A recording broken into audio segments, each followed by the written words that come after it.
Welcome to the All Things Nintendo podcast. I'm Brian Shea from Game Informer. This is a weekly podcast to discuss all the biggest news and games from the world of Nintendo. A couple of weeks ago, Jill Grote referred to this week as one of the biggest weeks in indie games in a long time, and it's certainly seeming to pan out that way. So I've invited a familiar face on this podcast for the first time since this show has gone independent. He is Game Informer Associate Editor Wesley LeBlanc. Wes, how are you doing? Hello, how's it going? Excited to be here. Newly independent show. It's going good. It's been a crazy busy week, as you know, because we do still work together, even though this is now an independent show. And yeah, it's been a ride in good ways and bad ways, and video games. What can you say? Yeah, we've got a lot of news to cover. Like you said, some of it good, some of it bad. So in that spirit, because we've got three things to talk about in the main segment, we've got some anniversaries to celebrate on the tail end. We've got the return of Everybody Votes, a long-lost segment of the All Things Nintendo podcast, and then, a good chunk of news. I'm actually going to skip the community questions segment this time around, since I plan on involving the community in a different way this episode. But as a reminder, if you want to get any questions, comments, or topic suggestions in, you can get in touch with me through the free All Things Nintendo Patreon page or by emailing me, brian@allthingsnintendo.com. So we're going to start things off here. We have a new game announcement from Nintendo, Wes. Yeah. On Wednesday, Nintendo announced the Nintendo World Championships NES Edition. And it's a game built around speedrunning with more than 150 challenges pulled from 13 different NES games. It has a single-player speedrun mode, a local party mode that supports up to 8 players, and then there are also online leaderboards with 5 weekly rotating challenges. And the games are going to be featuring our Balloon Fight, Donkey Kong, Excite Bike, Ice Climber, Kid Icarus, Kirby's Adventure, Metroid, Super Mario Bros., Super Mario Bros. 2, Super Mario Bros. 3, Super Mario Bros. The Lost Levels, The Legend of Zelda, and Zelda 2 Adventure of Link.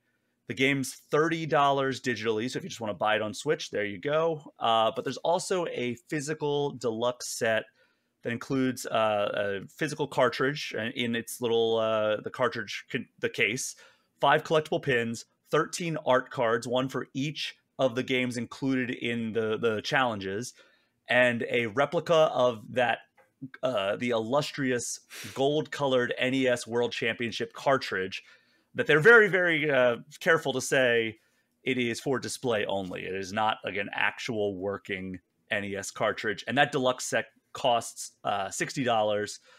But I also have a fun thing that I noticed. I don't know if you noticed this, Wes. You were the one who covered it for us over at GameInformer.com. If you have the NES or Famicom controllers for Switch, they will work with this game. Oh, I didn't know that. That's cool. That's a fun little like bonus for people who already own that. I do not. I only own the SNES and N64 ones because I think that any NES game plays just as well on a Switch SNES. Pro controller, whereas like the N64, that's hyper specific, right? Like even the SNES games, I'll usually use the Pro controller. But if I'm playing an N64 game, I am dusting off that thing. Yeah, first question, is this up your alley, this game? It's not personally for me, but it's a game that I'm like really happy exists. I think if this was like the SNES edition, that I do think is going to happen one day because they make a big deal of this being the NES edition. When that version drops, I'll definitely pick it up because that's like my Nintendo generation, like my first Nintendo generation. But it's really cool to see them do something like this. I love the $30 price point. Because they could have easily charged $60 because it's Nintendo and people, would have bought it anyway. But 30 is really nice. I'm just not much of a speedrunner, and I like these games a lot, but they're not like the games I'm dying to go back to. So this is something I'm more excited to watch people play online than actually myself. Did you ever play NES Remix? I did. That was on Wii, right? It's on Wii U, and Wii U, okay, yeah. Then it later came to 3DS. But like that stuff was so up my alley, and I was in the same camp as you, where I was like, I really, really want an SNES version of this because I love the NES. I love the games on the NES, but the SNES and the N64 were my childhood. And I think that the SNES is still in that realm where an NES remix style thing would still work. Whereas like N64, you start getting into a little bit of less bite-sized experiences, but like you could still do a lot of the stuff that like a lot of the challenges they're probably going to do for like Super Mario Brothers 3 would still be valid in Super Mario World. And same thing for like the original Legend of Zelda. A lot of those challenges would transfer over to like a Link to the Past. Same thing for Metroid to Super Metroid. So Yeah. I'm with you. I think that an SNES Nintendo World Championships edition would be more up my alley, but I am stoked for this, and I'm hoping that this bodes well for NES Remix coming to Switch eventually, because I think that and Yoshi's Woolly World might be the two best Wii U games that never came to Switch. And at least not yet. I haven't played it, but I know people in the comments are screaming about it. But Xenoblade Chronicles X, Sure, another famously not Switch game. Yeah, I mean, Yoshi's Woolly World, I have a very soft spot for that game, but NES Remix just seems like such a slam dunk, especially since they already made a portable version for 3DS. I don't know if that's like the hesitation. It's like, oh, we've already brought it over to a new system, which is also, oddly enough, the case for Yoshi's Woolly World. They brought that to 3DS as well. I'm wondering if that's the hesitancy right there. It is. But yeah, I feel like Remix, I don't know. With this coming out in July, I don't know if Remix is going to happen on Switch, just because, like, as I'm sure we'll talk about here later this show, Switch 2 is imminent. It's within the year, and I don't know, unless it was like I don't know, like, do you think they'd charge for that, or would that just be like a NSO type of drop? I don't.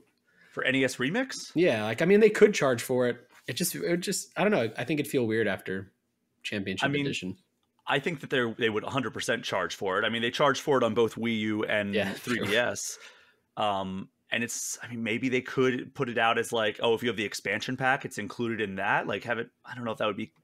There's a way they could have it as like an expansion to the Nintendo World Championships, because it's very similar conceptually, where it's like perform like bite-sized challenges. Like maybe that could be like an expansion that they release, but like, to your point earlier, they could have charged $60 for this. I think that they could also charge $30, $40 for NES Remix Ultimate, which is or Ultimate NES Remix, which was what the 3DS version was called. That kind of was like a greatest hits compilation of the first and second NES Remix. I can't help but think that they could just do that as a standalone thing. And then like this comes out in July, and then maybe they do one in like November for Switch that has that. But like, it'd be it'd be an easy layup of a game. It's already done basically. It's on. I mean, they got to port it, but I think it'd be a good addition, considering right now the Switch is the rest of its year is kind of looking bleak. Not bleak, but it's the end of a console, and you can tell it. Yeah. It's not nearly as bad. I mean, this is one of the points that I've made over and over again on this podcast. The biggest strength of the Switch, aside from its like portability and like versatility of being able to play on the TV or on the go, is that it consolidated the developer stable, where it's no longer I'm developing a game for 3DS, I'm developing a game for Wii U. So like if the Wii U starts dwindling and it's like, okay, well, this is the end of its life cycle, we don't go 4 months between first party releases, because the developers have been like, oh, well, the Wii U bombed, let's just all put our development efforts on the 3DS. It's like, okay, a lot of developers have seemingly switched over to Switch 2, but we still have like a steady drip feed of Nintendo games coming to the Switch. And part of that is because it's so successful. They have like a pretty good installed user base. Yeah. But at the other hand, it's not like, okay, well, the 3DS is doing pretty well and the Wii U has completely bombed. Let's just only devote resources to that one console that did pretty good. No, it just keeps going that way. So like, I think that we are seeing like the end of life Switch effect going on right now, with the fact that we're not getting the top tier stuff. Like last year, we got a new Zelda and a new Mario. That happened in 2017 as well, but that didn't mean 2018 was super weak. It was still a pretty good year. Yeah. This year is on a much slower pace than what 2018 was. Yeah. And I mean, we'll talk in a bit about some news that might be uplifting or hopeful for the rest of the year for the Switch. But it definitely is. I mean, no matter how you put it, this is a end of console run type of year, which I don't know, I'm kind of okay with, because if it means that next year we get a new 3D Mario and I don't know, a 2D Zelda or something, another Metroid Prime 4 maybe, then so what, in retrospect, I'll be like, cool, I'm glad 2024 was chill. And it's not like this year has completely sucked from a Nintendo release perspective. Like, Oh, we've yeah, no, at all. Yeah. gotten decent stuff. We've gotten some good games. We've gotten some highly requested ports and like remasters and everything. It's just not what we've come to expect from Nintendo in the Switch era. Yeah. But anyway, Nintendo World Championships NES Edition is coming to Switch on July 18th. All right, let's get into the biggest stuff that I think came out of this week. Last week, Spencer, my guest, and I covered the latest in Switch 2 rumors. And this week, Nintendo gave us the first drops of official information on Switch 2 during its earnings reports. So President of Nintendo Shuntaro Furukawa announced that there will be a Nintendo Direct in June, but it will have zero information about the Switch's successor, which we're going on this show. We're going to refer to it henceforth as Switch 2. And he summarized his statements in a tweet on the official Nintendo account. He said, "This is Furukawa, in true This is Miyamoto fashion. Of course. This is Furukawa, president of Nintendo. We will make an announcement about the successor of Nintendo Switch within this fiscal year. It will have been over 9 years since we announced the existence of Nintendo Switch back in March 2015. We will be holding a Nintendo Direct this June regarding the Nintendo Switch software lineup for the latter half of 2024, but please be aware that there will be no mention of the Nintendo Switch successor during that presentation." And then on Twitter, according to David Gibson, who is a senior analyst at MST Financial, who attended the earnings call, Furukawa was asked about the nature of the next Nintendo console, and he said, quote, "Switch next model is the appropriate way to describe it." So that sounds to me like something similar to Switch, but like many of the rumors have suggested, iterated on and upgraded. So we'll know much more about the Switch before the end of this fiscal year, which means the reveal will happen sometime prior to March 2025, which is when their fiscal year ends. But Wes, how late into the fiscal year do you think we'll get this reveal? So some context to add. There was a Japanese outlet that's pretty well reputed, named Nikkei, or Nikkei. Earlier this year in February, I covered a report they put out which said Nintendo was targeting March 2025 as the release date for the Switch 2, which I do believe, because it worked. March was nice. That part of the year is nice for them with Nintendo, it seems, after the Switch launch. So I think that we will probably get the Switch 2 reveal this fall, maybe. I think they're going to let probably Gamescom and that whole part of fall go by, and then as we lead into winter, I think we'll probably get a big hopefully well-made blowout for the Switch 2 that is very different from the Switch reveal, because that was it was what it was.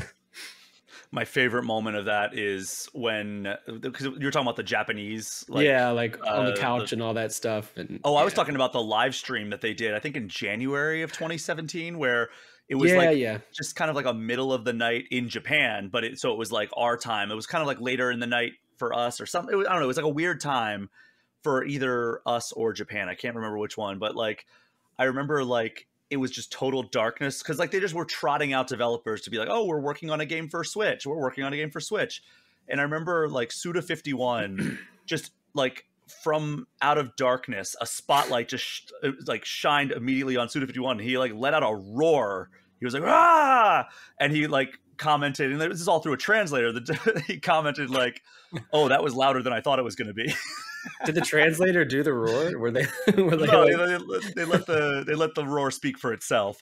But here's what I'm thinking. I'm assuming that the Switch 2 won't release before March 2025. Yeah. Because I feel like Furukawa would have said something about like we're targeting a fiscal year 2025 release instead of focusing so much on the reveal. Because I mean they're supposed to kind of keep, I mean, even while having vagary and everything, they're supposed to keep the investors kind of in the loop. And what would get them more hyped than like a new hardware push? Yeah, my thing with that is like, okay, so if they announced next year in 2025, summer just feels weird for a console. I don't know. I don't even know if anyone's ever done that, but that just doesn't seem right. Although, it's Nintendo, they could do it. And like, I can't, holiday is the next thing, you know, like that fall winter transition period, Christmas time. But like, there's no way Nintendo can hold the line that long. Like, And we're also, feeling it this year. Imagine if they were like Switch 2 out holiday 2025. What the heck are we playing next year? and that's not in line with Nintendo's promotion strategy. They announce Yeah. games. I mean, Tears of the Kingdom was a huge outlier for them. Like, look at Super Mario Brothers Wonder. We learned about that during Summer Game Fest era. Like, you know, it was like the late June Nintendo Direct that we heard about Super Mario Brothers Wonder, right? And then it Out in was out October. a couple months later, a few months Yeah. later. And that's how most of their games have been. Zelda games are the outlier in that respect. And I don't think that Nintendo's gonna like announce a console like a year in advance or like reveal a Mm, console. They already kind of announced a console about a year in advance if you consider this their announcement. I just don't think that we are gonna have that long of a hype cycle between when the Nintendo Switch 2 or whatever it ends up being called is fully revealed and when it actually comes out. I think it could be like a January 2024 reveal and then like an April 2020 or I'm sorry 2025 and then an April 2025 release. Just that yeah. way it's not like a next fiscal year type of situation, or they're avoiding having to be like, oh, we told you it wasn't going to be this fiscal year, or we never said Yeah. it was going to be this fiscal year. There were reports, and I don't remember what the reports were or if they were like reputable or whatever, but like there was word on the street that Nintendo originally wanted holiday this year for Switch 2, but they pushed to next year to ensure that they have like a good bit of stock, which makes sense in this post-COVID Please. world. Like, yeah, getting consoles, I mean, it's kind of leveled out for PlayStation and Xbox, but it's still going to be tough to get a Switch 2, I bet. Which that would make sense. Like if, gosh, imagine January Direct and then pre-orders live now or something after the Direct. Oh, that'd be so sick. Well, I mean, they could also Um, do it in February because that's traditionally when Nintendo has done their first Nintendo Direct of the year. They kind of yeah. skipped it this year, but like at least in terms of like their first party stuff. But So are you I don't feeling know. like a March, April release frame for Switch 2? That's what I would speculate based on this. I just feel like the reveal he's saying will be this fiscal year. No Mm-hmm. mention of when the release will be, which has me thinking it will be in April. Like that would make the most sense to me. Just slightly missing that March window that the Switch gave us. But like really who knows? Because Nintendo is such an outlier Yeah. in the games industry. Like it's impossible to predict what they're going to do, which is funny because that's actually what the next segment is about to be. Because we're going to shift gears to the other substantial portion of that statement, and that's the Nintendo Direct that's coming in June. And presumably that will be the first true first party Nintendo Direct of 2024. But it will probably be a big one since the entire second half of Nintendo's year is a total mystery outside of the Nintendo World Championships that they just announced. And that brings us to a question that I got from Grant from Minneapolis. Hey, neighbor. And came to my email, Brian at allthingsnintendo.com. Grant says, love the show and hope the switch to being independent is going well. I've been listening since your guest appearance with Kit and Krista. Thank you. I'm wondering what your thoughts are on two things. One being if you think the Switch will be able to outsell the PS2 in lifetime sales with a Switch successor seemingly on the horizon. Secondly, do you think that in order for it to do so, it will need a big holiday title this year? Or could it get away with having high profile ports and remasters that fans have been wanting? And I guess a third final thing would be to have your speculation hat on for what do you think Nintendo has planned as far as releases for after Luigi's Mansion 2 HD in June. So a lot to unpack there. We're going to hit all those, but in different order than what Grant brought up. So rather than ask your predictions for what we might get in that Nintendo Direct in June right off the bat, Wes, I asked some of the community members to give some predictions for what they think we might see in the June Nintendo Direct relating to Nintendo's second half of 2024. And for context, just a reminder, as of right now, the final first-party games on the 2024 schedule are Luigi's Mansion 2 HD, which arrives June 27th, and then the newly announced Nintendo World Championships NES Edition, which comes out on July 18th. So we got a few answers here. Jeremy on Patreon says, Fire Emblem 4 Genealogy of the Holy War remake finally releases this fall. And by the way, that is a Japan-only Super Famicom release from 1996. There's been some rumors swirling about that. And I don't know if it's the same Grant, but Grant on Patreon. My guess is that we'll see mainly ports and remasters and one bigger core title for fall holiday release. For ports, I'm thinking things like Twilight Princess or Wind Waker, Metroid Prime 2 and 3, or possibly Xenoblade Chronicles X. There you go, Wes. For the core title, I would love to see Metroid Prime 4, but I think that's either going to be a cross-gen game or will be only on the Switch successor. That doesn't necessarily mean it won't be there, but my heart says no. Otherwise, I second the rumor Fire Emblem 4 remake. Chad on Patreon says, my predictions / hopes, Switch versions of Wind Waker and Twilight Princess, a new Fire Emblem game. On the third-party side of things, I would love a new game from Team Asano, which was the Triangle Strategy team. So Chad's example is Triangle Strategy 2. And then Chain Whippin' on the Game Informer community Discord. Brian, I've almost given up on predicting what Nintendo will do. They've never been interested in wish fulfillment for better or worse. So no, we're not going to get a Twilight Princess HD, Wind Waker HD double pack. We aren't getting Mario Galaxy 2 DLCs for Super Mario 3D All-Stars. We aren't getting Metroid Prime 2 and 3 remastered. I wish we were, but Nintendo probably has something cooking that we have no idea about. Always out of left field. I predict, wait a sec, Chain Whipping. You just said you are going to give up on predicting, but here we go. I predict they'll release something for Switch that everyone will wonder why they didn't hold it for the successor. Some Game Boy Advance game that everyone will be excited about, a side character getting his or her shot at a full game, an old IP getting new life in a new style game. Who the heck knows, all caps, whether there will be a swan song or a dying last gasp for the Switch.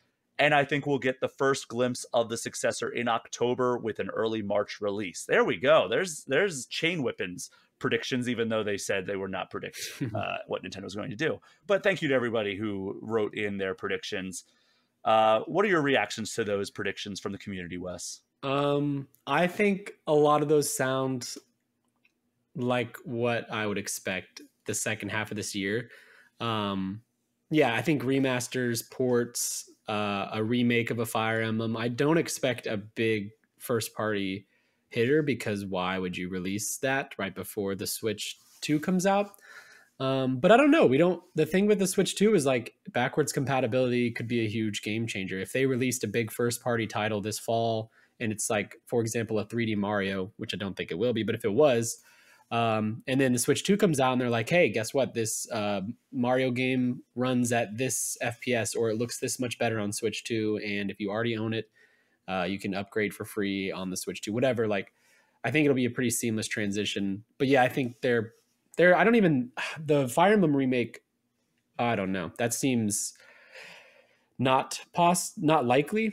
But like ports and remasters, yeah, like the Zelda collection, the double pack for sure. Metroid Prime 2 and 3 for sure. Honestly, those 4 games alone, I think, is probably what we're looking at this fall, if I had to guess. What if they were like, hey, we're not only going to give you Super Mario 3D All-Stars back on the eShop, but we are going to do a double pack of Super Mario Galaxy 2 and Super Mario 3D Land as DLC. You can just pay to have those added to your catalog with new soundtrack stuff added to it and everything in the jukebox. I would love that, but I don't know. I gave up on them adding more to the All-Star collection a while ago. Fair. I would love that though. Like especially 3D Land, that'd be so awesome to get that off the 3DS and on Switch. What about the DS version of Super Mario 64 that had like Luigi, Yoshi, and Wario playable? That's the best version of the game that exists. So sure, bring it on over. People love that one.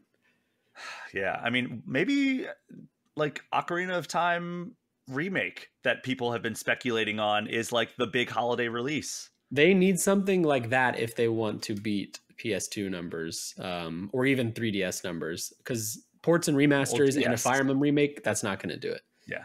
So that is a perfect segue to the next stuff that we got out of the earnings call, Wes. We learned the Switch has surpassed 140 million units sold, with a forecast for the remaining fiscal year at 13.5 million units. which, as our friends over at NintendoLife.com point out, would put it just over the lifetime sale of Nintendo's highest selling platform of all time, the Nintendo DS, and just below the official number of the highest selling video game system ever, the PlayStation 2. But the PS2 is kind of tricky because it's always been widely accepted that it has sold 155 million units. But Jim Ryan, the former Sony CEO, recently came out and said, no, it was actually 160 million units, but we don't know if he was actually rounding up or if he was like breaking news there. I think we go by the 155 if I'm being straightforward here. But either way, if Nintendo can hit the mark for this fiscal year, it puts it well within striking distance of either number, right? Like if they hit 155.84, which I think is what they're forecasting at the end of this fiscal year, where they would be, that puts them above DS, and it puts them either less than a quarter million away from PS2 or just over 5 million units from PS2, which, I think that puts them like well within striking. I think they could sell 5 million more Switches after March, even if there's a Switch 2 that comes out. I think like almost assuredly. Like I do think it will surpass PS2. Even I wouldn't be surprised if it surpassed Jim Ryan's like 160 number either. I just saw like a report that in this fiscal quarter, Mario Kart 7 on 3DS sold 10,000 copies. Like Nintendo has weird legs as a maker, and I think so I'm thinking of like the PS4 to PS5 generation transition. Same with Xbox.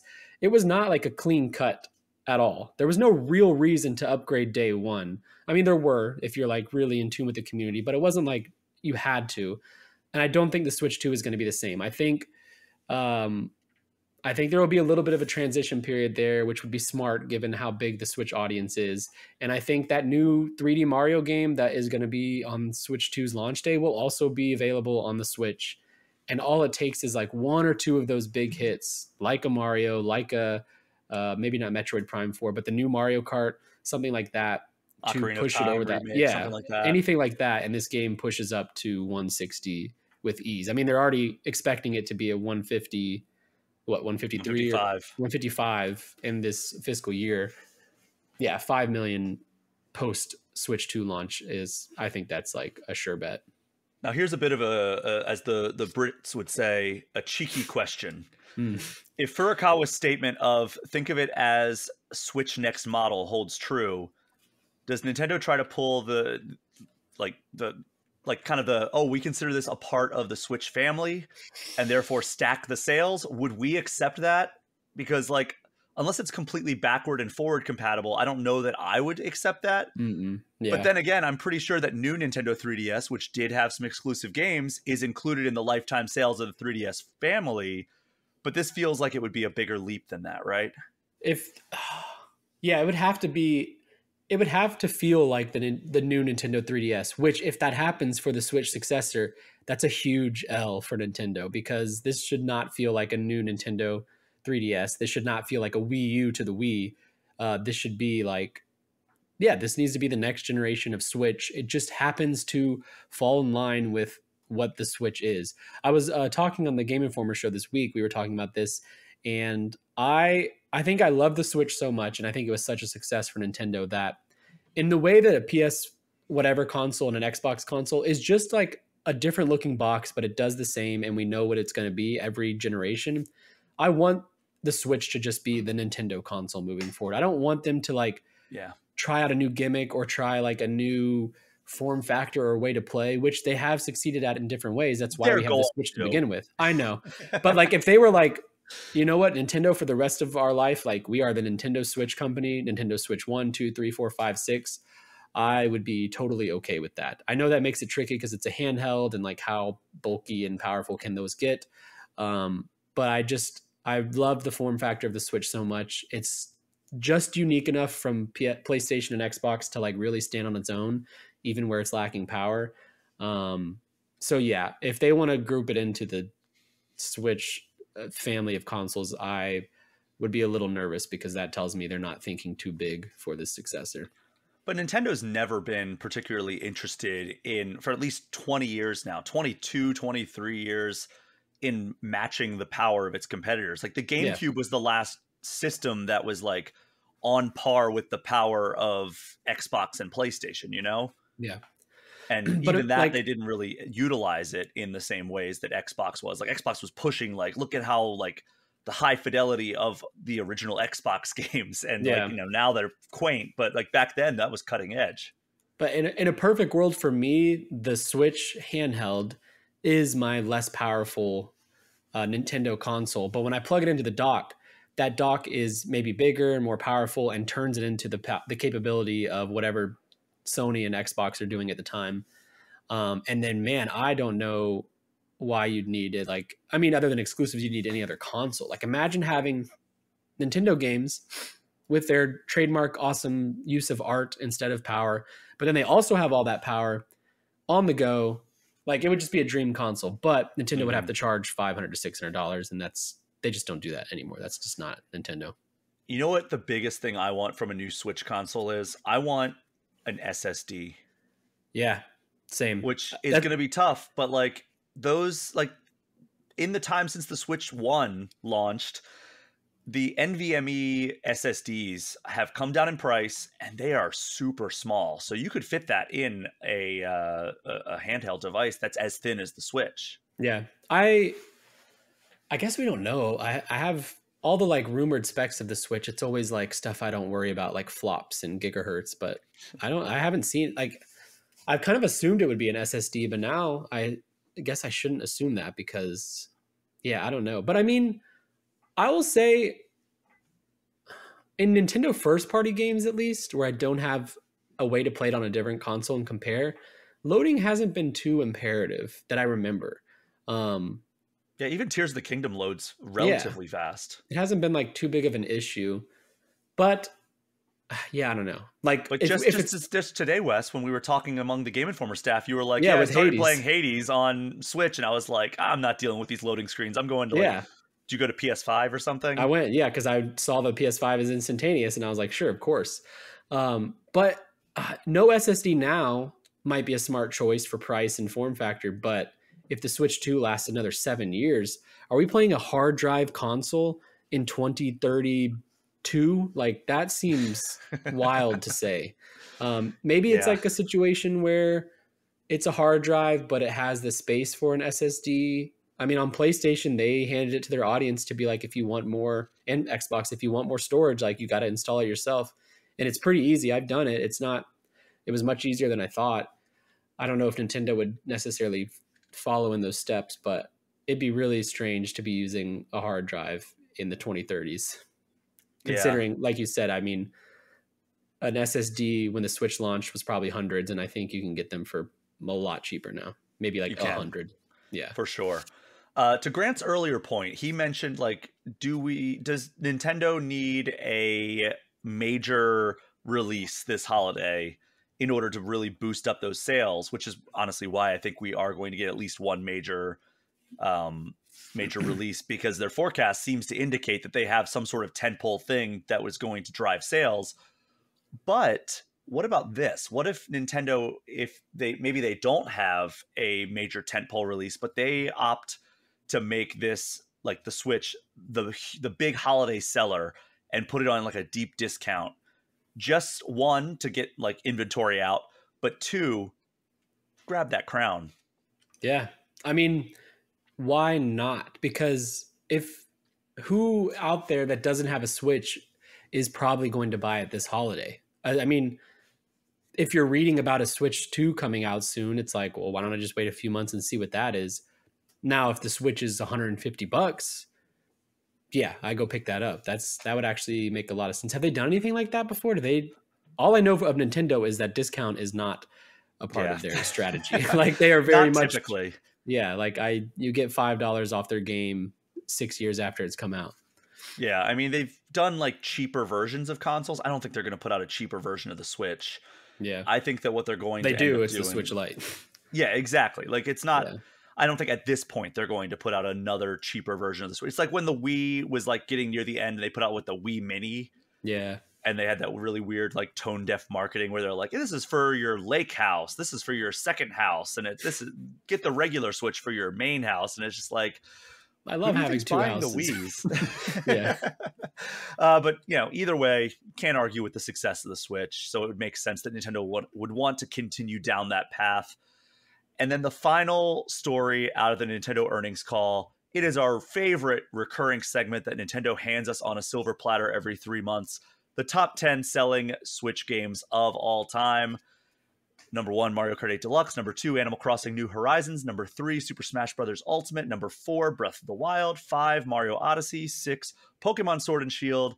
7, Pokemon Scarlet and Violet, which, by the way, is hot on the heels of Sword and Shield now. Super Mario Party, The Legend of Zelda Tears of the Kingdom, which is about to overtake Super Mario Party, and number 10, New Super Mario Bros. U Deluxe. So I compared this to the last time that Nintendo gave us the all-time sales. No new movement from when we last did that, but like I said, Tears of the Kingdom is about to overtake Super Mario Party, and then Scarlet and Violet is hot on the heels of Sword and Shield. So we do have some newer games that are getting close to overtaking the older ones. So I don't know how much room there is for analysis on this other than, people really like their Mario Karts and Animal Crossings, and also for some reason the inferior Mario Party game on Switch, because Mario Party Superstars is so much better than Super Mario Party. That is such a weird one, because all the other games I hear people outside of, I don't know, I pay attention to games every single day. I'm like a hardcore nerd when it comes to games, but like the people who picked up Animal Crossing during COVID, I hear them talk about all these other games because they also picked those up. I don't know anyone that's playing or talking about Mario Party. Not the this is Super Mario Party, right? Mm-hmm. Yeah, not Superstars or whatever the better version is. I can only think that it's because it was the first one, and people saw Super Mario Party and they're like, okay, I'm gonna get this because it's the Mario Party game on this console that I love. And then the second one came out, they're like, nah, I'm good, even though it's far superior than that of Super Mario Party. Yeah, it's also kind of Super Mario Bros. U Deluxe is always a little puzzling to me. I mean, it's close to it's at the bottom of the list, but it's like the worst of the Marios. It's a great game, but it's the worst of the options you have out there now on Switch, in my opinion. Mm-hmm. Yeah, so that's all the news that we got out of the Nintendo earnings call that we're going to cover on this. I mean, there's some other odds and ends, but nothing super noteworthy. But speaking of things that performed well, Wes, I gave my review of the Knuckles Paramount Plus show a few weeks ago, and I didn't love it as much as I had hoped, but it seems like that didn't matter at all, because Paramount has announced that it set a record as the most watched Paramount Plus original series of all time during its opening weekend. Got this story from, again, our friends at NintendoLife.com. According to Paramount, viewers watched 4 million hours of watch time during its release window, which also boosted the Sonic movies viewership by 278%. This report actually raised some questions for me. So I actually went on Paramount Plus's website to see what it was going up against to claim that title. And I just kind of perused the Paramount Plus original section, and the biggest shows that, I mean, at least as far as what I considered like could be like hyped that I could find on the Paramount Plus website were Star Trek Picard, which, that's Patrick Stewart reprising his role, Tulsa King, which is a Sylvester Stallone joint, and then for some reason a reality show about Sylvester Stallone's family. Okay. A couple of seasons of RuPaul's Drag Race, like they seem like they're special seasons, which I know that show is very popular. A Dora the Explorer season, Ark, the animated series based on Ark Survival Evolved. Oh, what? I didn't even know didn't know that existed. The reboot of Frasier, and the much maligned Halo series.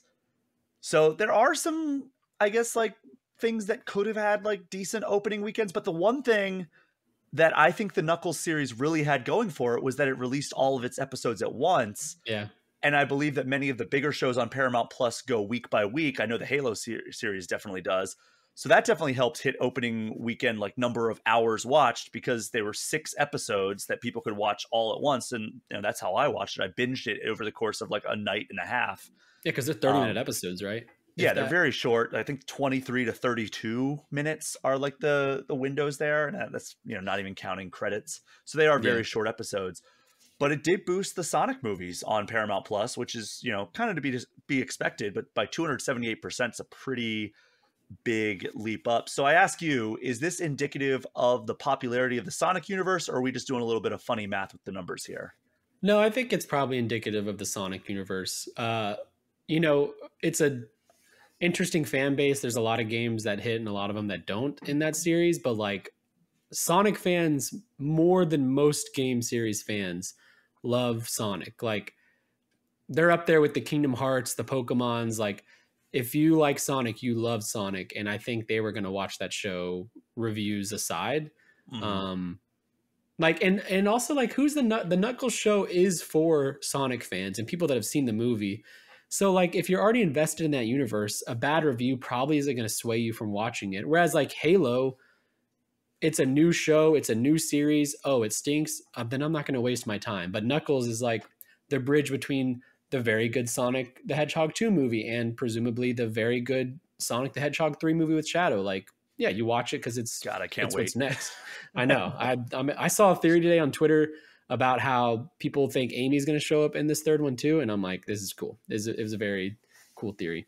I mean, my theory is that Shadow is going to be the main foil in this movie, and either at the end of this movie or as a post-credit scene, we're going to get Metal Sonic. Oh, that'd be so sick. Yeah, I think that would be cool. But yeah, I mean, I think it might be a little bit of both because the Sonic universe has been extremely popular. Both Sonic movies did extremely well at the box office. But I do think there's a little bit of like fun with numbers that they did where they're like, hey, it's the most successful opening weekend of all time if you go by hours watched. And it's like, yeah. Because like you release 6 episodes at once as opposed to like one 1-hour episode. So like unless somebody's watching an episode multiple times in that weekend, it's not really going to be like able to compare with Knuckles that, you know, you could get 3 hours of watch time as opposed to a 1 hour of Halo. I want to know new subscriptions for Paramount around the time the Knuckles launched. Cause like Paramount, of all the streamers services that launched subscription services during COVID and all that kind of stuff, this big boon, Paramount is the one that I have not really cared or touched much. Even when shows come out where I'm like, it's not like, oh, that show's coming to Paramount, I should subscribe. It's like, oh, that show's coming to Paramount, I guess I'm not going to check it out because I've got too many and Paramount is just not doing it for me. That's me with Peacock because like, wasn't that oh my God, I Twisted forgot Metal about was? Peacock. Yeah, Peacock was Twisted. That's another one. I heard great things about Twisted Metal. Marcus at Game Informer loved it. It's getting a second season. I can't be bothered to watch it because I'm not signing up for Peacock. Yeah. Rest in peace, me rewatching The Office. Yeah. Yeah. But speaking of Sonic, it's not going to be on Switch, but we got a new Sonic game announcement. Yeah. Sonic Rumble, which is the first full-on new game collaboration between the Angry Birds developer Rovio and Sega. Looks like a Fall Guys style game. It's a 32-player mobile platforming battle royale game where you play through various levels and obstacle courses as Sonic, Tails, Knuckles, Shadow, Amy. I think Silver was in there. Dr. Eggman's in there. Other characters. That's coming to mobile devices this winter. There will be a lot of customization, which you unlock through collecting rings in the games. And if you want to play it earlier, there's actually a closed beta test later this month that you can sign up for by going to the official Sonic Rumble page. It honestly looks like a lot of fun, but I'm pretty disappointed that it's mobile only. Do you think this is going to be one of those games that eventually comes to consoles? Like we've seen that with like Stumble Guys, which was like the Fall Guys kind of approximation from Scopely. They started that on mobile and now it's on Xbox. I don't think so. I think there's other Sonic games on mobile devices that haven't yet, right? Like, isn't there like a Sonic Run or something that people like? Yeah, but those are very much structured like mobile games, you know? Like that's true. Whereas I think this, like the precedent has been set that this type of game, you know, we have, what's the Kirby one in addition to the Fall Guys one? There's a Kirby style game like this. The buffet one? Yeah, Dream Buffet. Yeah. Like there is a precedent for these doing fairly well on consoles. It would make sense. I mean, it's not the type of game I'd want to play on my phone. Like I would want to have a controller in my hand for a Fall Guys type thing. So that'd be cool. I mean, honestly, it probably just comes down to like, are a lot of people playing this? Yes. Okay. Sega is going to devote some resources to get it on platforms. But we'll see. These kind of games, this might be the last time I ever hear about it, or it might be like the new mobile hotness that people are playing. Sonic being a part of it doesn't affect that really. Mobile games it's just such a strange market. Yeah, I mean, only time will tell in either of those regards, whether it comes to consoles or if it ends up being a major hit. I mean, Sonic can't hurt.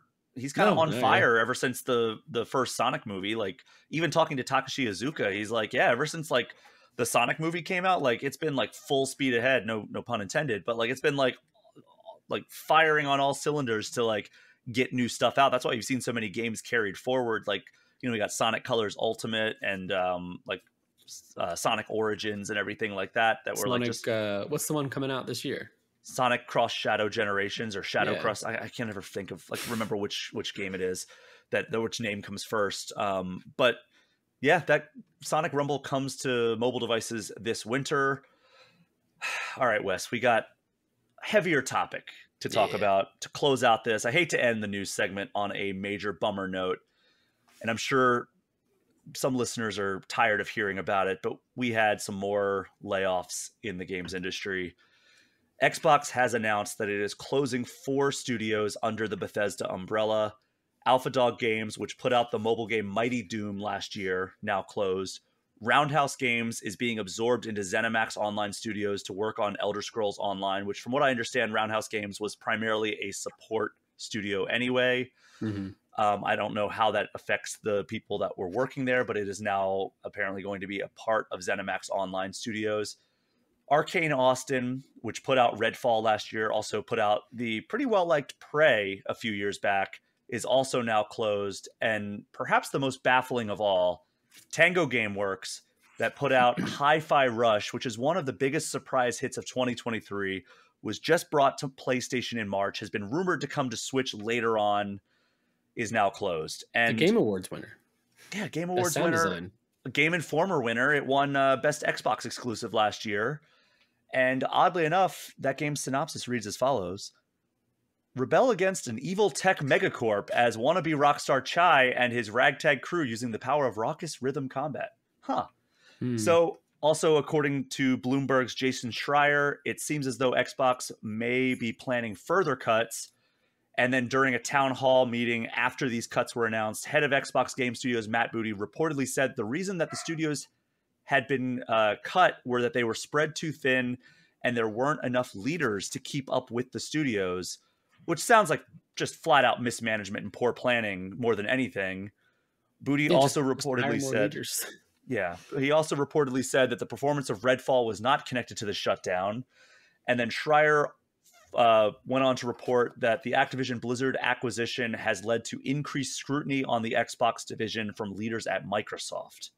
Mm-hmm. And then in a long statement where head of Matt Booty walked through the changes, I'm just going to read some excerpts here. He said the following: "These changes are not a reflection of the creativity and skill of those talented individuals at these teams or the risks they took to try new things." Which leads me to my question, which is, what are they a reflection of then? Yeah. I know that the answer would probably be something along the lines of like changing market realities or a difficult time in the industry. But I don't know, like maybe I'm alone in this, but like it feels like a passing of the buck. And I don't know like the internal conversations that take place surrounding these decisions. And I've interviewed Phil Spencer multiple times. I've interviewed Matt Booty before. I can say that like I truly like them as people. And I've often sung the praises of Xbox leadership. Phil Spencer has personally emailed me to thank me for an article that I've written, kind of like laying out why the Xbox leadership team has done well. Like they did a great job righting the ship on Xbox One. Like people forget now like how rough the Xbox One was at launch. And they completely revamped the leadership team. Phil Spencer, all the flowers that he deserves, and his team that he put together, Sarah Bond, Matt Booty, everyone did an amazing job righting the ship of Xbox. It was down bad in the early phases of the Xbox One, and it was, you know, a true competitor to the PlayStation 4. It just had lost too much of a lead by the time they had a chance to right the ship. Xbox Series X, in talking directly to Phil Spencer, he told me, hey, this is like the console that we had a chance. This team that righted the ship on Xbox One. I've drawn this comparison before, but, you know, Street Fighter V, rough launch. Then the director and producer that are currently in charge of the series came in and righted the ship. And then Street Fighter VI was the game that they built from the ground up. And look how good it was. Xbox Series X was that for Xbox, right? The Don Maddock and his team had this abysmal launch for Xbox One. Phil Spencer and his team came in, righted the ship. Xbox Series X and S were the console they got to build from the ground up with the team that they assembled. And it was doing great. But this is a team that has paid out so much money to acquire a ton of studios, most notably the $75.4 billion acquisition of Activision Blizzard last year. And Booty starting his statement with, "These changes are grounded in prioritizing high-impact titles and further investing in Bethesda's portfolio of blockbuster games and beloved worlds which you have nurtured over many decades." High-impact games, you mean like Hi-Fi Rush? Like, Yeah. That, again, it won Game Informer's Xbox Game of the Year. It won multiple awards, including one at the Game Awards, which is the highest profile, most impactful award show the games industry has. I've gone pretty hard at the Game Awards, especially for their lack of criticizing big studios doing this. And then, by the way, an old tweet resurfaced shortly after launch. Xbox VP of Games and Marketing, Aaron Greenberg, who, again, I've had great interactions with. This is not a judgment on any of their characters as people. I think they're all very good people, by the way. I think that they've done very great work as well. But here's a tweet that Aaron Greenberg said just days after Hi-Fi Rush launched last year. Said, quote, "Hi-Fi Rush was a breakout hit for us and our players in all key measurements and expectations. We couldn't be happier with what the team at Tango Gameworks delivered with this surprise release." So is that the kind of high impact game that Matt Booty was talking about in that statement? And like, truly, like, I don't want to like make this seem like I'm like passing any kind of like judgment on their character as like people, but it just reeks of mismanagement. And I'm sorry, I'm kind of going hard in the paint here, but like, I'm just tired of these multi-billion-dollar corporations destroying the careers of the people who allow them to continue operating just because everything needs to revolve around that little stock ticker moving slightly more upwards than it did last quarter. Yeah. And like, you know what this is going to do? Like, I said this much on Twitter, but like, this is going to drive existing talent out of the industry, and it's going to discourage young talent that has been thinking about getting into the industry from pursuing a career. And it's just so destructive and short-sighted. And I get it that Redfall was not the game people wanted, and I don't know much about Mighty Doom aside from hearing the name before. But Hi-Fi Rush, The Evil Within, Ghostwire Tokyo, I looked these up. All games with at least a 75 on Metacritic. And interestingly enough, and we'll kind of end on this, and I'll pass it to you a little bit to speak, and I'll drink some water because my mouth is dry. Game Informer editor-in-chief Matt Miller pointed this out to us. A little bit of a macabre coincidence, but Hi-Fi Rush was actually one of the featured games on the PlayStation storefront the afternoon after this news broke, which I don't know if that's, as again, like, I don't know if this is like them just, hey, it's a new release because they just brought it to PlayStation a month and a half ago, or if that was kind of like, hey, like, we'll celebrate this game if Xbox won't. But Wes, you covered a lot of these stories for us at Game Informer. What is your, I mean, what I don't know what else really there is to say at this point. We've talked about so many layoffs on this podcast. I've given my take, so I guess I'm kind of just passing the ball to you. What is your take on this whole situation? Yeah, I mean, it just sucks. It sucks so much because, I agree with all your points. And then, like, to add to it, Hi-Fi Rush was, by all key metrics, a success, and the studio was laid off. So I'm obviously feeling for all the people laid off, but now I'm also feeling for the studios at Xbox and the people there who are sweating. Ninja Theory is releasing Hellblade 2 this month. Oh God. So hitting all key metrics of success is not enough to remain open. Or maybe this was just like a terribly sick coincidence that, yes, they did, but the studio also, Microsoft chose to shut it down irregardless. The other part of that makes that so hard to swallow, and that's been most frustrating this week, is that we have heard nothing from Xbox. We've gotten the template apology, hey, we're closing down, thank you for our fans, from each of these studios, but like, no, I've reached out to Xbox, I've reached out to Bethesda, tons of other journalists have. There's been nothing on Twitter. Like, no one said anything. So we've just lost these four beloved studios, 3 studios, and one's been absorbed. You know what I mean? And nothing. Like and so now you've got your player base, your fans are concerned. It sucks. You've got people at your companies, your various companies, concerned if they're going to have a job after their game releases hit or not. I'm just so confused by the messaging on this. They need to get out in front of it the same way that unfortunately Xbox has been king this generation of doing something and then failing to properly message it. And then they have to do something like they did a couple months ago, where they did that roundtable thing about bringing games to PlayStation and other platforms. It's just frustrating. Just someone needs to say something. We need to know. I want we all want real reasons like why this happened. And if they don't owe it to us, they at least owe it to the studios left standing. Like if I was Ninja Theory, I'd be sweating my butt off right now. Hellblade 2 is going to be a great game, probably. The first Hellblade was. But that team spent, I don't know, what, 6 years making this game. It was the first game announced for the Xbox Series X at the Game Awards years and years ago.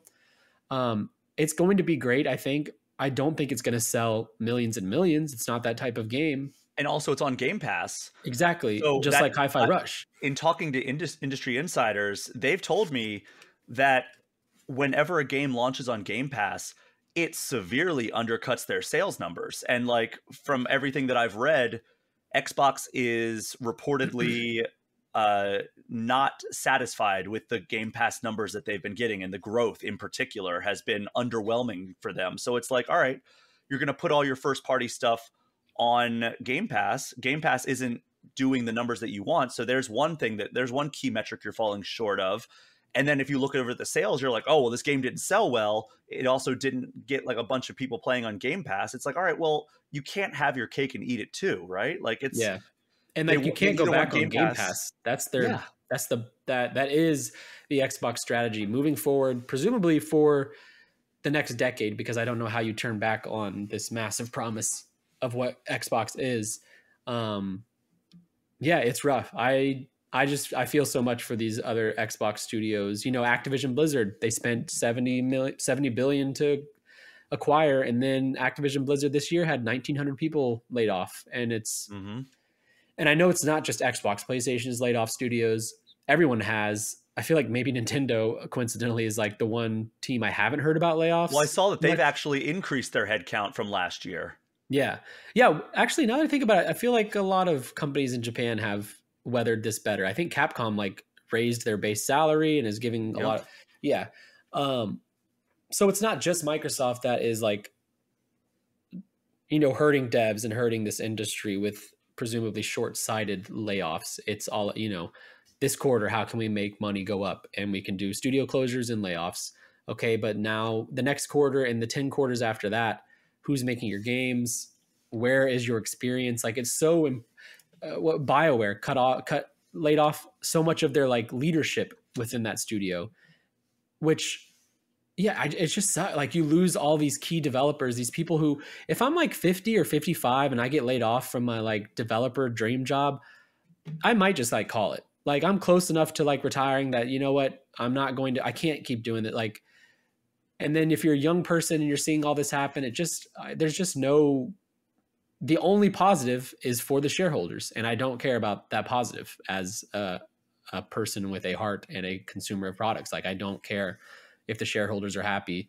And that's the only net gain these companies are getting out of these heartbreaking layoffs. We're at 10,000 plus. We're at 5 months in, we're at more layoffs than we had last year. And analysts are saying we're probably going to be dealing with this for another 12 to 18 months. And I'm so tired of writing these stories. Every morning I log on to work and it's I probably have to write a layoff story, and it just sucks. And to see it happen with companies as big as Microsoft and PlayStation and all these others, it's I don't know. It's bewildering, and I keep getting surprised by it, and I probably shouldn't.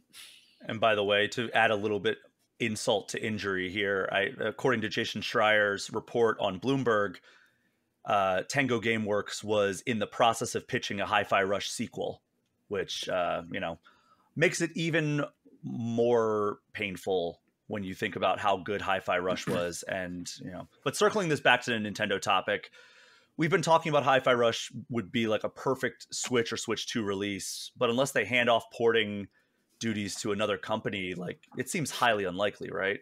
No, I don't think it's happening. And some people are saying, I forget who said it, but Hi-Fi Rush will continue to be playable on all platforms it's playable today, was basically the statement from somebody at Xbox. That to me reads like, if you want to play Hi-Fi Rush, you can play it where you can today.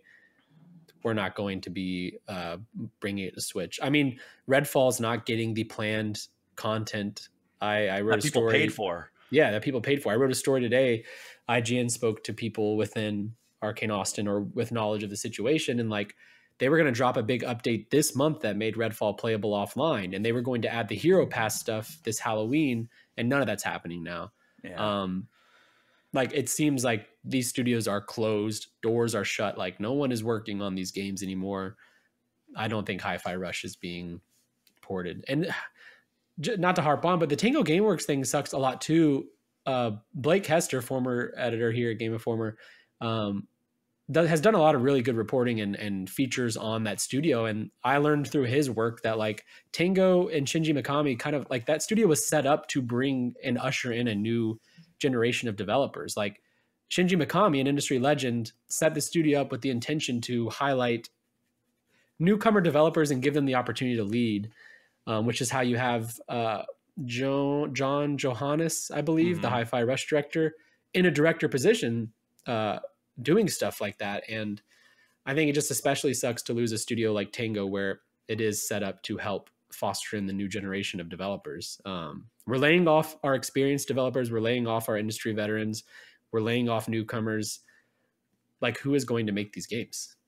Yeah. Well, if the CEO of EA is to be believed, developers are itching to use AI. Yeah, I'm sure to they make are. their games. So yeah. I think CEOs are itching to use AI. I've yet to see a single developer come out. I mean, you've talked to some that are like excited about AI and what it can do, but I feel like it's always the CEOs that are coming out and being like, yeah, we can't wait to use AI. Our developers are so on board. But there's really no good way to segue out of this. So, Wes, we're going to take our first break of this episode. And when we get back, we'll be talking about 2 indie titles and 1 piece of indie game DLC that hit Switch this week. We will be right back.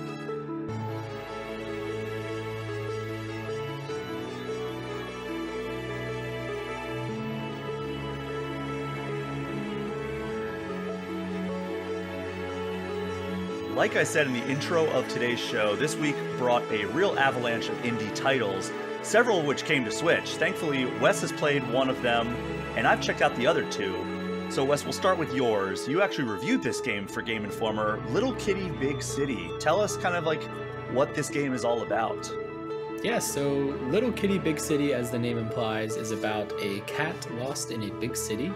It turns out that city is basically just a more suburban area of Tokyo, which is really cool. I think it's a really good approximation of Tokyo, which is a really cool city. But yeah, a cat has fallen from their favorite nap spot high up into some apartments in the city, and they just want to get back to that nap spot because it's almost time for a nap. You don't have the energy to climb back up, though, and so you need to scout the city to find a select number of fish to eat.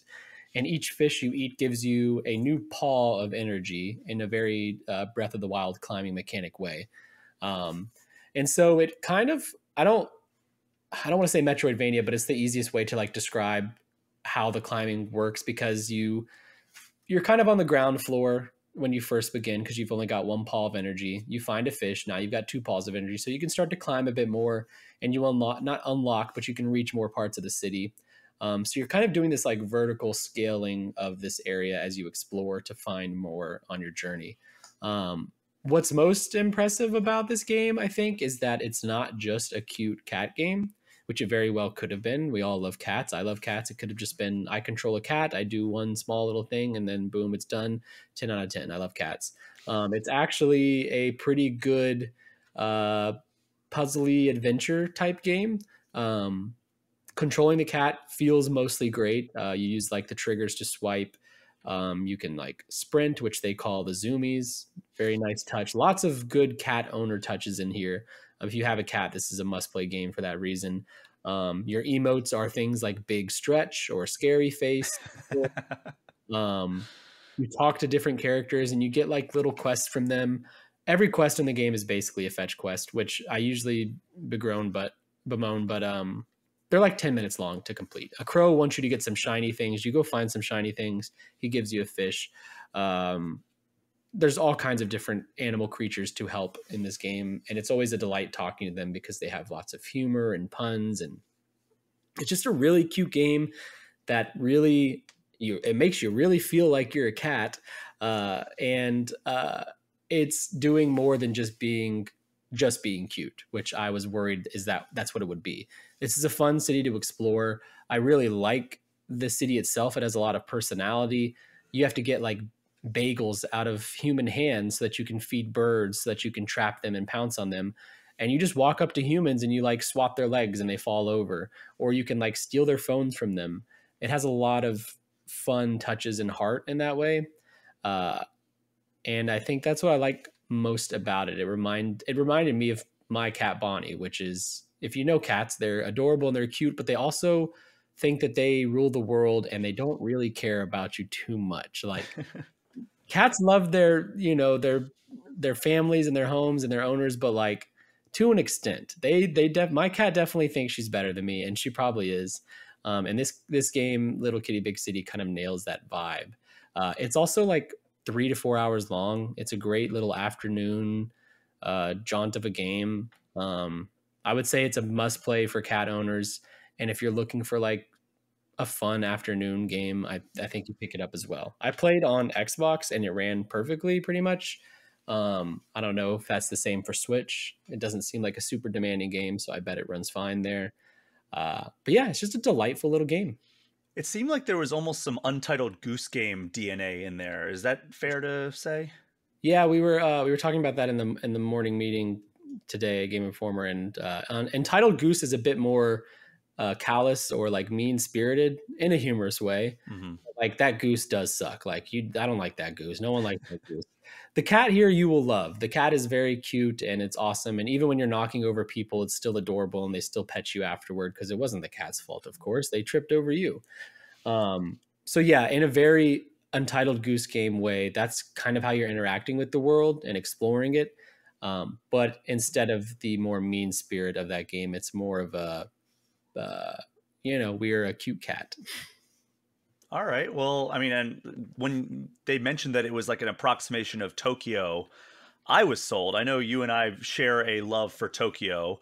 Yeah, it feels that way. Like even the mart, the kombini they have is like blue and green and white, which is the like Family Mart colors, and it's just little touches like that where like if you are someone who's been to Tokyo, it's so clearly Tokyo.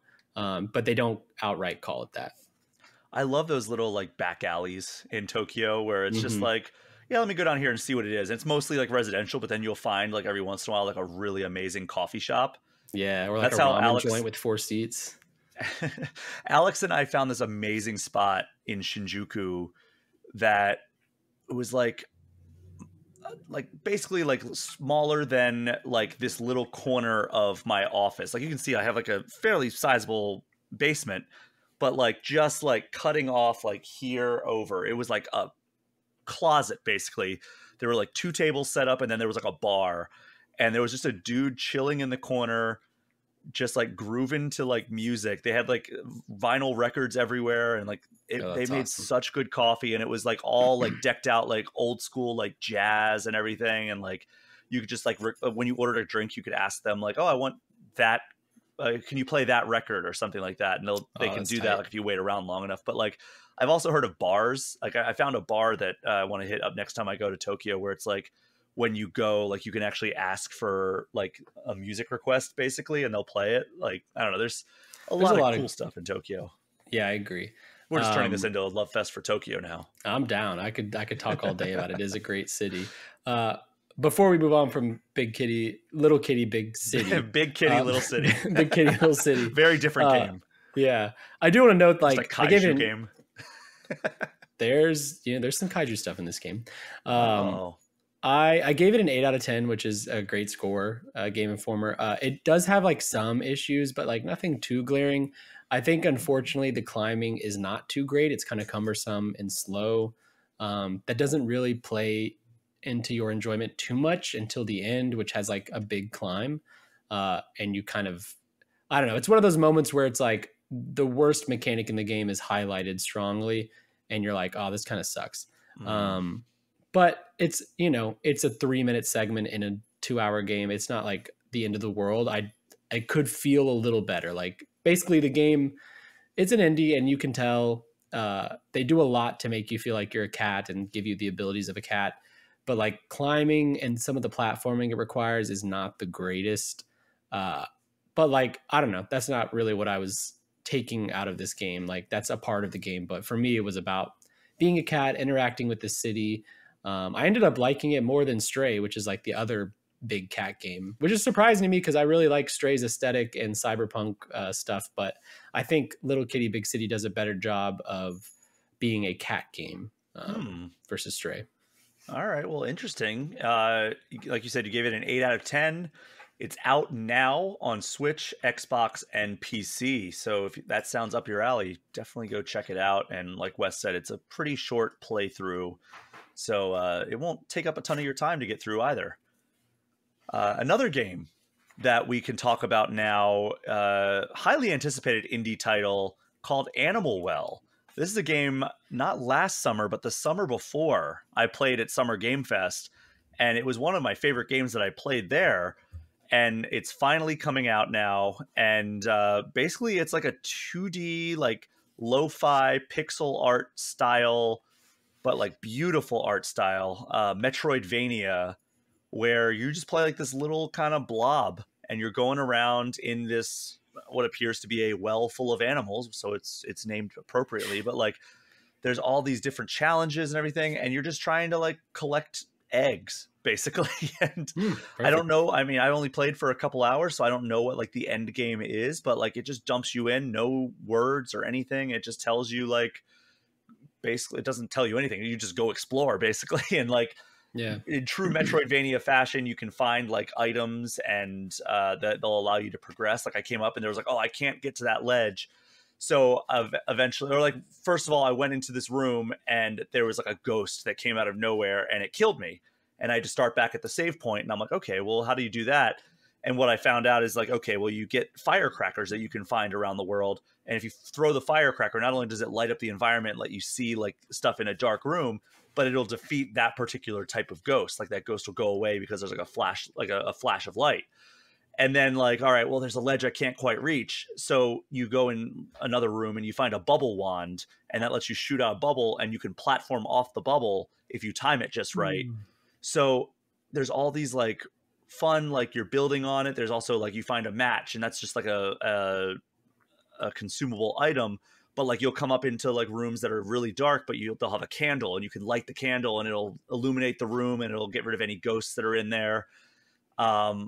And there's just all these ways that you have to try to solve, like getting from place to place and like progressing. And I was making some good progress last night. And like some of the platforming challenges, as I'm like a really big 2D platforming fan, there are some pretty good platforming challenges in this game. And I was running my head into the wall, basically trying to get through some of these. I don't know if I cheesed my way through some of them. There was one where I was like, okay, how do I do this one? And I kind of feel like I may have like not broken the game, but like kind of like when you're playing Portal and you're like, okay, this may not be the way the developers want me to solve it, or like even Tears of the Kingdom, but it gets me to the goal. And I feel like I found one of those with Animal Well using the bubble wand. And at first I was like, oh man, I just can't get the timing down on some of this stuff. But then eventually it just started clicking and the physics felt really good. And I think that like the environmental hints and the environmental storytelling is top notch. Like, again, there's very few words in this game, and they do such a great job of like telling you like where you should go based on environmental clues and pushing you in the right directions. And like you have a map and like you could be like, oh my God, where am I supposed to go? And then like you'll open up your map, which by the way, you can't read it if you're in a dark room. It'll say it's too dark to read your map. So you can do something like throw a firecracker, it'll light up the room, and you can in that moment look at your map real quick and see if there's any like kind of hidden exits from the room. Which is very cool. And the map builds out as you go, like a Metroidvania, like a traditional Metroidvania. So like it's very traditional in that way, but it's also kind of novel in the ways that it embraces the Metroidvania. And there's no combat. You have no way of killing these enemies like directly. Like I said, you could throw a firecracker in the room, and if like it's near enough to the ghost, it'll make the ghost go away. But you're not like doing like melee attacks or anything like that. You can like cause like there's like some enemies or like animals that will like crawl along like the ceiling and everything, and if you hit them with the bubble, they'll fall down.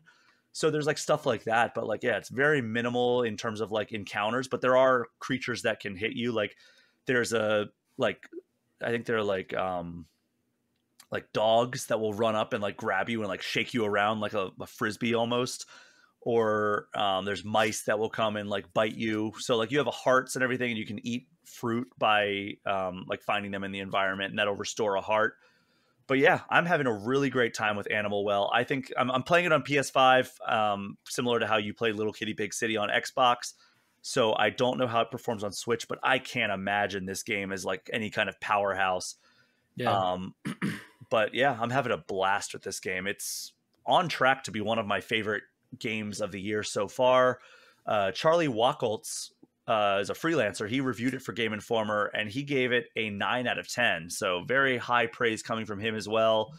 But it's out now on Switch, PlayStation, and PC. Wes, you going to check this one out? Yeah, I'm really excited to check it out. One, because it sounds great, and talking to people like you and Charlie who have played it. It's doing a lot that I like in the Metroidvania genre. I like that it has no combat. I like that it sounds pretty dang tough. And I kind of like the more obtuse nature of like what's going on in this game. What is it? I'm digging the aesthetic. I also like, funny enough, kind of dig I just want to like know how it is, because it is a weird, not weird, but unique aspect of the game is it's like from publisher Big Mode, which is Video Game Donkey's like publishing arm that he created. And I think Donkey's pretty funny. He, takes swings at developers in sometimes not nice ways. He takes swings at games media in sometimes not nice ways, but he's often funny, and he does a good critique when he wants to. I'm very curious how if he's gonna cover this game at all.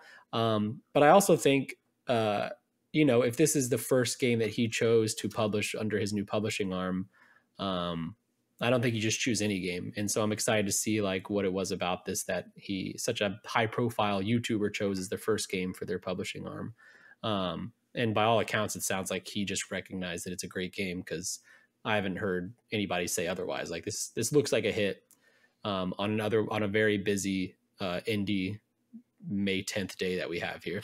Yeah. And I mean, I think that I definitely, when I played it for the first time at Summer Games Fest 2022, it was before Donkey had founded Big Mode. So, I mean, this was like just the developer. So like, yeah, putting his full weight behind this game as like their debut title. Like I think back to like publishing, like indie publishing labels like Devolver, and like the early hits that they had that were so instrumental in establishing like the tone of game that Devolver publishes. And it's this could be something for Big Mode if they really decide to go all in with publishing games. Like maybe they'll only do a couple games a year, or maybe just even one game a year. We don't know. Have they announced any other games that they're publishing? Or are they just kind of trying to get Animal Well out the door? Yeah, it's just this one. I wouldn't be surprised if it is just like one game at a time, at least right now, because it seems like Donkey is more involved than I would have guessed as like a YouTuber who is starting a publishing arm. Like he does videos for this game on his channel, which is a big channel and stuff. Like I don't know. I think this does seem like a test bed for Big Mode to see how it goes. And I mean, honestly, if you're starting a publishing arm in a landscape where there's tons of publishers already out there, I do think it is smart to be extremely selective and curate like a really nice catalog. I don't think you become an Annapurna or a Devolver without having like a mission statement of the type of game you create. And it seems like if Animal Well is that statement piece for Big Mode, then it's another publisher to look out for. I mean, Devolver slapping its name on a game at the end of a trailer, Annapurna Interactive doing the same, like that's like an instant draw for me. So if this is like, it's a stamp of approval. Exactly. Yeah. And I think that's that's a big part of being publishers. There are publishers out there when I see their stamp, I'm a little less excited or less inclined to check out a game. So it matters a lot these days. For sure. So like I said, that is out now on Switch, PlayStation, and PC. Definitely check that out if you are a fan of 2D platforming, Metroidvania, just kind of the old school aesthetic that it brings. Animal Well, I'm loving it, and it seems like it's great all the way through, according to Charlie. So check that out. And then we'll end this main segment and this indie extravaganza on DLC for a game that I have talked ad nauseum about on this podcast. So we'll keep this fairly short. Vampire Survivors Operation Guns DLC. So this is the Contra crossover. I have played a few rounds on the new map, which I believe is Galuga Neo or Neo Galuga. And it's based on Galuga, which is the area, the island of the original Contra. And just like the game, it's interesting because you start off and you're just fighting like enemy soldiers.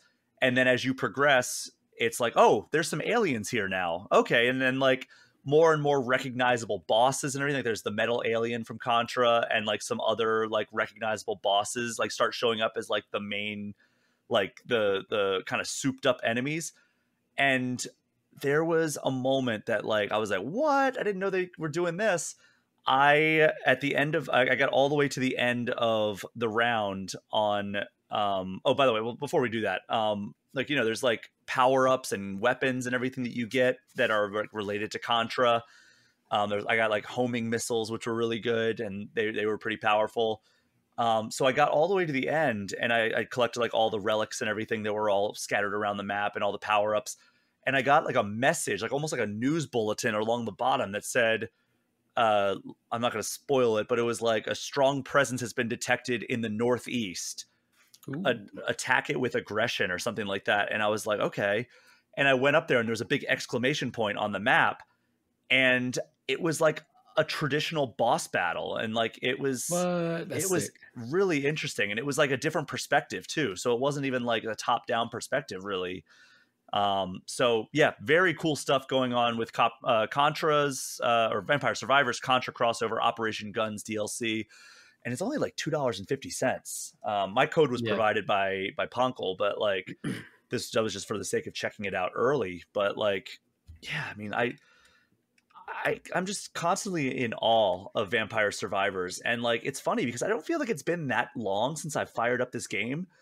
But there is so much new content in this game. Like, I know they put out a few free updates ever since I played it, but like, I'm just blown away by how many new characters and maps and everything there are now since like I last played it. And it's like, there's new options that you can customize exactly the experience that you want. Like, yeah, it's incredible. And Operation Guns DLC seems like an incredible addition. Like, I just unlocked my first Contra specific character.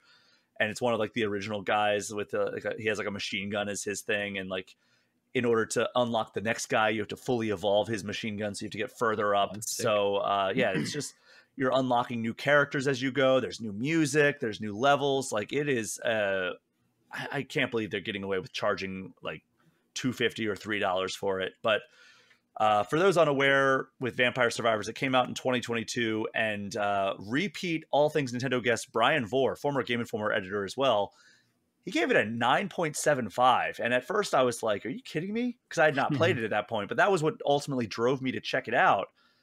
And I was like, oh, I get it now.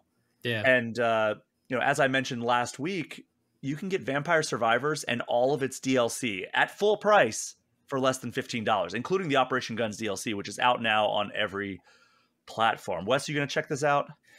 I have yet to check out Vampire Survivors, which I think I've mentioned a bunch here before. I'm in the same boat that you were when Brian posted his review.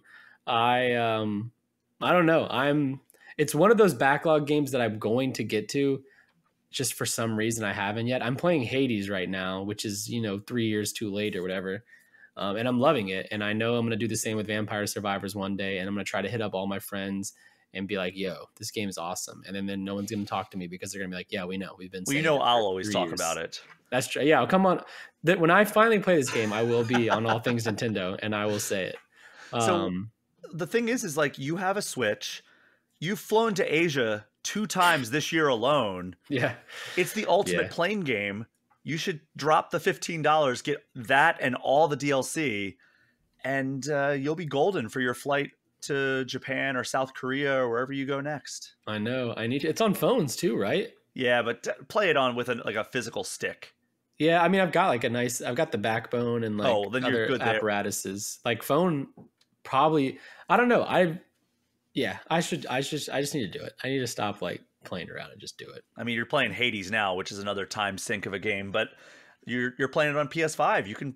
Vampire Survivors does not suffer very much from being on the Switch when compared to the PS5 or the Xbox. That checks out. Yeah. No, I'm going to play it one day, and you and a lot of other people who have been singing its praises are going to be really stoked for me and calling me silly that I waited this long. But I don't know. Give me maybe I need like a big crossover that like really hits home for me to happen. Like, well, Among Us was like last year. They have Among Us in that game? Yeah. That's crazy. I've never played Among Us either. I'm not an Among Us fan. Yeah, I passed that game up in COVID somehow. Maybe like give me like a Final Fantasy crossover. I don't know if that game would work that way, but they had the same art styles if you go back to the old Final Fantasies. I could see it. Could be as easy as something like that. Or put Sora in there with the Keyblade and doing some spin moves, killing I don't know. Do you kill vampires in this game? Yeah, I mean, you're killing all monsters. Yeah. Imagine if they did a Final Fantasy mega pack. Like, it even charged like $10 for this. And the characters that they add are like all the protagonists or villains from the Final Fantasy games. Oh my God, yeah, please. And you fight Sephiroth and other villain. Oh my, yeah. It would be my new game of the year. I don't care that it came out in like 2021 or 2022. That's what we need. Ponkel, if you're listening, hit up Square Enix. They like to do crossovers. You can pressure wash Midgar in a pressure washing game. Like, they're open to weird ideas. Please do it. God, that would be incredible. Yes, Ponkel, please. I know you're listening. But we're going to take our final break of the show, Wes. And when we return, we're going to wrap up with the return of Everybody Votes and quickly cover 2 anniversaries. We will be right back.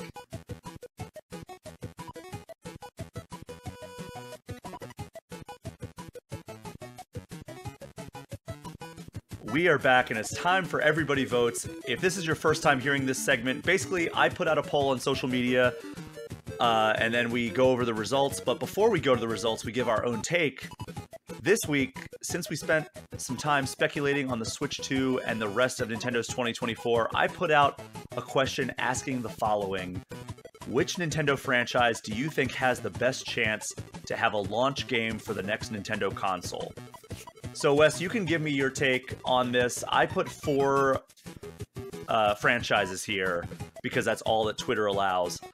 I put Animal Crossing, Mario, Mario Kart, and Zelda. So you can stick to those 4, or you can just give me another franchise that you think has a very good chance, in your opinion, to have a launch title for Switch 2. Mario, for sure. We are getting Mario Odyssey 2 or another 3D Mario. I hope it's Odyssey 2. Mario Kart, also for sure.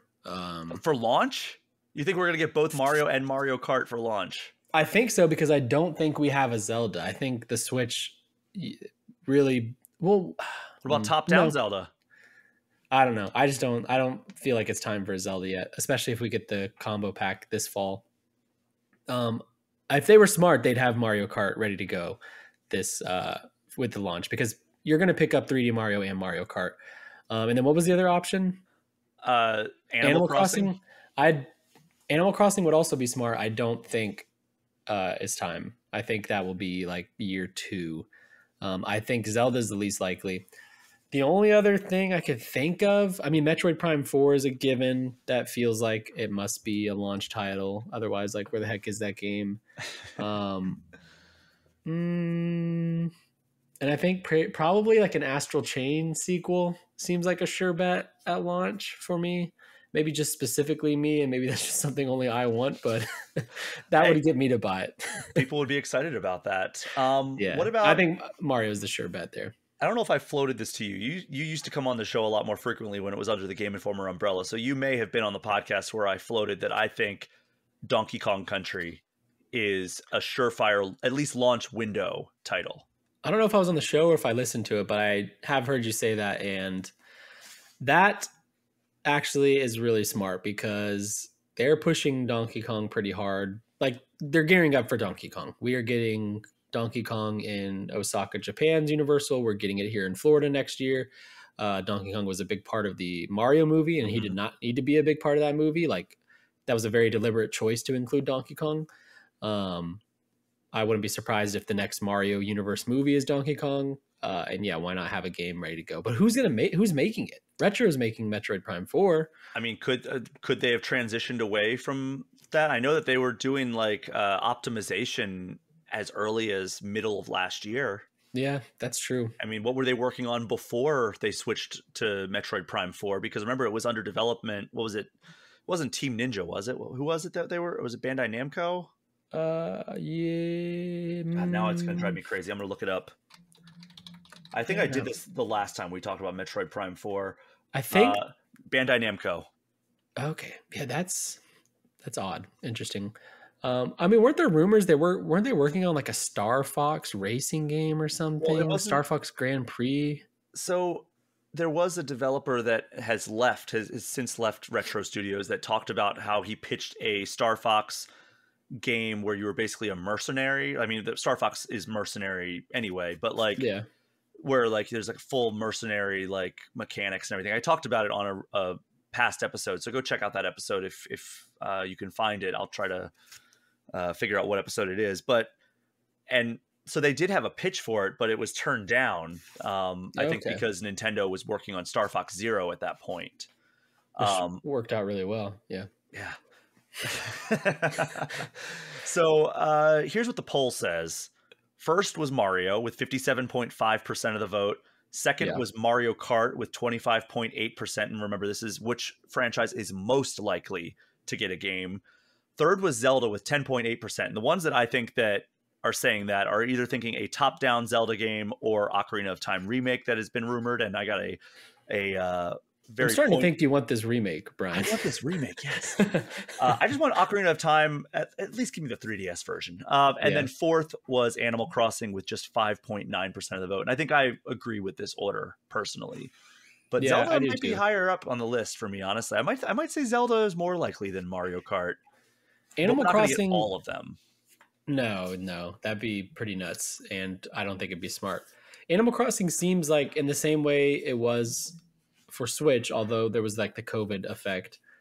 Animal Crossing is so the people that are buying it on day one are there for like the Marios and the Zeldas. But like to get the people who, I don't want to say like the normies, but like, you know, the people who are picking up a console for the first time in a decade, Animal Crossing is like a good way to do that. And they're not going to show up on launch day because that's what Mario's for. Yeah, 2 years into the Switch 2 life cycle, another Animal Crossing would be awesome. It would be nice.